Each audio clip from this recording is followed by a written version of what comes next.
Expensive jhalmuri খেতে ভিডিওটা শেষ থেকে শুরু পর্যন্ত দেখুন। তো প্রথমে আমরা বুট, কাঁচামরিচ, তারপর পেঁয়াজ, ধনিয়া আরও অনেক মশলা ইনগ্রিডিয়েন্ট বুট এগুলো মিশিয়ে আমরা প্রথম খামি তৈরি করতেছি।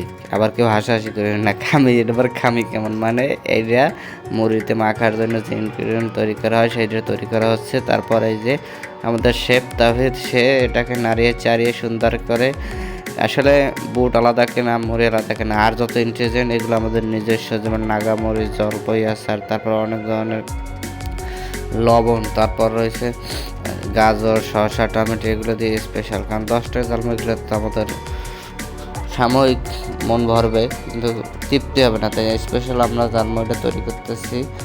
জাস্ট আপনারা একটু দেখেন, সেই হয়েছে, আসলে সেই হয়েছে দাদা। চাটা কেমন হয়েছে, এটা হচ্ছে ঝালমুড়িটা কেমন হয়েছে, সেই হয়েছে। থ্যাংকস ফর ওয়াচিং, সাবস্ক্রাইব করবেন চ্যানেলটা, ধন্যবাদ।